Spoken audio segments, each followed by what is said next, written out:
ஆண்டவரே உதவி செய்யுங்கப்பா. கதறி அழுது அவர்கிட்ட கேளுங்க. ஆண்டவரே என்னை உயர்த்துங்கப்பா. ஆண்டவரே உம்மிடத்துல இருக்கிற கிருபையை தாங்க ஆண்டவரே. ஆண்டவரே என் வெக்கத்தை எல்லாம் மாற்றுங்க ஆண்டவரே. ஆண்டவரே என் சூழ்நிலையெல்லாம் மாற்றுங்க ஏசப்பான்னு அவர்கிட்ட கேளுங்க. அவர்கிட்ட கேட்காத வரைக்கும் நீங்கள் எதையுமே பெற்றுக்கொள்ளவே முடியாது. நம்ம வாழ்க்கையில் நமக்கு இருக்கிற பலன் என்ன தெரியுங்களா? கர்த்தர் நம்ம கூட இருக்கிறார். கர்த்தர் நம்ம ஜெபத்தை கேட்கிறவரா இருக்கிறாரு. கர்த்தர் நம்மோடு கூட நம் மத்தியில நமக்கு முன்பாக நமது வலது பக்கத்தில் நிழலாக அவர் இருக்கிறார் என்று வாக்கு உரைத்திருக்கிறார். அவரை பக்கத்தில் வச்சுட்டு நாம எதுவுமே கேட்காம இருக்கிறோம். அவரை பக்கத்தில் வச்சுட்டு தான் இந்த வியாதியோடு இருக்கிறோம். அவரை பக்கத்தில் வச்சுட்டு தான் சாத்தானுடைய கட்டுகளோடு இருக்கிறோம். அவரை பக்கத்தில் வச்சுட்டு தான் என்ன பண்ணுறதுன்னு தெரியாமல் இருக்கிறோம். அவரை பக்கத்தில் வச்சுட்டு தான் ஊழியத்தில் அறுவடை இல்லாமல் நாம் இருக்கிறோம். அவரை பக்கத்தில் வச்சுட்டு தான் நாம் விழுந்து விழுந்து எழுந்திருக்கிறோம். இப்போ அவர் என் பக்கத்தில் இருக்கிறார் என்று விசுவாசிக்கிற நீங்கள் அவர்கிட்ட கேளுங்க. அவர்கிட்ட ஹெல்ப் கேளுங்க. ஆண்டவரே, நீங்கள் என் வலது பக்கத்தில் நல்லா சும்மா வேலை இல்லாமல் நின்றுருக்கார். அவர் உனக்கு உதவி செய்ய நின்றுருக்கிறார். உன்னை பலப்படுத்த நின்றுருக்கிறாரு. நீ தடுமாறும் பொழுது உன்னை தாங்கி பிடிக்க கர்த்தர் நிற்கிறாரு. கர்த்தரோட கரம் உன் வலது கையை பிடிச்சிருக்குது. அவர் உன்னை வழி நடத்திட்டு போகும்படிக்கு உன் வலது பக்கத்தில் நிற்கிறாரு. அவர் உனக்கு துணை செய்யும்படிக்கு உன்னோட கூட இருக்கிறாரு. அவர் உனக்கு எல்லாவற்றிலும் உதவி செய்து உன்னை பலப்படுத்த அவர் உன்னோட கூட இருக்கிறார். ஓ பலவீனங்கள் மத்தியில் பலனை கொடுக்க அவர் உன் கூட இருக்கிறார். கேட்கணும். அவன் இசைக்கா போய் கேட்டான், ஆண்டவரே எனக்கு என்ன பண்ணுங்கப்பா, உதவி செய்யுங்க, மறைச்சு போவேன்னு சொல்லிட்டாரு. என்ன பண்றதுன்னு சொல்லி காதறி அழுது விண்ணப்பம் பண்ணி எசேக்கியா மிகவும் அழுது தேவனை நோக்கி ஜெபிச்சான்.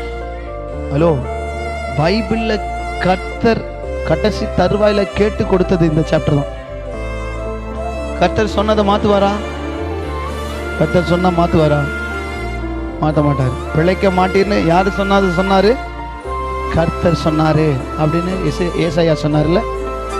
அப்ப பாருங்க, அடுத்த வசனம் சொல்லுது, 4வது வசனம், ஏசாயா பாதி முற்றத்தை விட்டு அப்புறம் போகுவதற்கு முன்னே, அல்லேலூயா, அவர் அந்த அரண்மனையில பாதி கூட தாண்டல, சொல்லிட்டு பாதி தூரம் கூட போல, இவன் திரும்பி அழுதுட்டு இருக்கிறான் தனியா.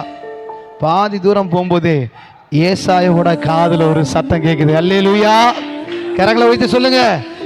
ஏசாயாவுடைய காதுல ஒரு சத்தம் கேட்குது. அது கர்த்தருடைய சத்தம்.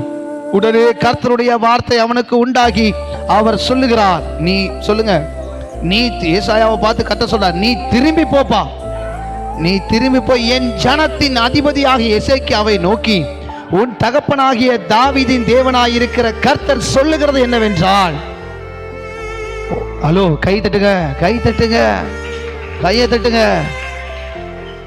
உடனே பதில். ஆமென் சொல்லுங்க, சத்தமா சொல்லுங்க. உடனே பதில். வாய் திறந்து சொல்லுங்க. அவன் ஜெபத்துக்கு, எத்தனை பேரோட ஜெபத்துக்கு உடனே பதில் வேணும்? உங்க ஜெபத்துக்கு உடனே பதில் வேணுமா? ஆன் ஸ்பாட் கிடைக்கும். நீங்க ஜெபிச்சுட்டு போன உடனே அற்புதம் நடக்கும். நீங்க வீட்டுக்கு பாதி தூரம் போகும்போதே உங்க வாழ்க்கையில கர்த்தர் என்ன பண்ணுவாரு? உனக்கு சொன்னதை செய்வாரு. உன் வாழ்க்கையில் அற்புதம் செய்வாரு. நீ ஜெபிச்ச ஜெபத்துக்கு பதில் வரும். போகும்போதே போன்ல வரும்.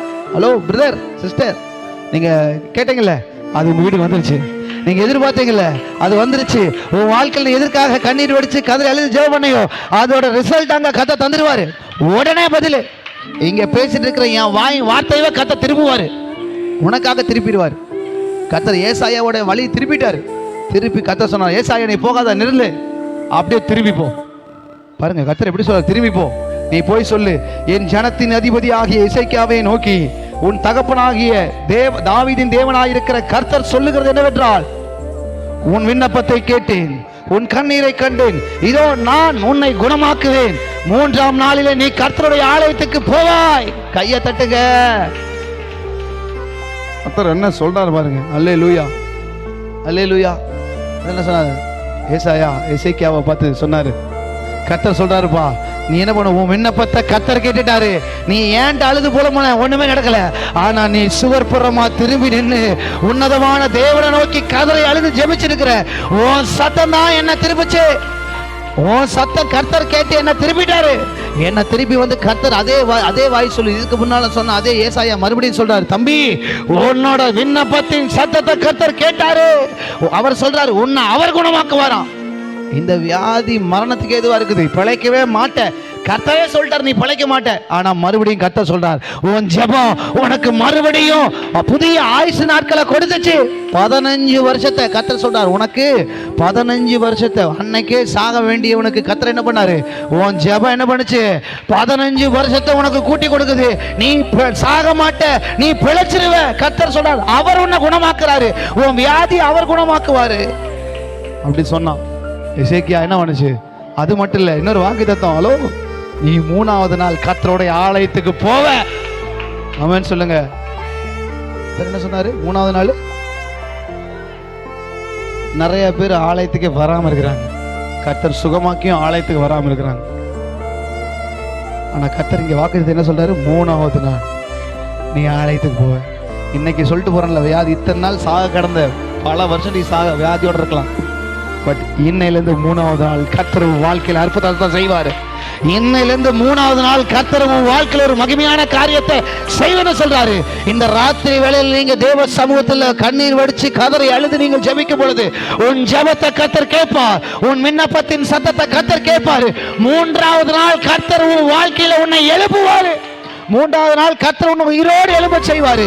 உன்னுடைய எல்லா சூழ்நிலையிலும் ஒரு மாற்றத்தை கர்த்தர் உண்டாக்குவாரு. உன் பலவீனம், உன் வியாதி, உன் கஷ்டம், உன் கண்ணீர், உன் உபத்திரவம், அவமானம் எல்லாவற்றையும் 3வது நாள் ஒரு மகிமையை கர்த்தர் காண செய்ய போறாரு. கண்களை மூடி ஜெபிங்க பார்க்கலாம். கண்களை மூடி தேவ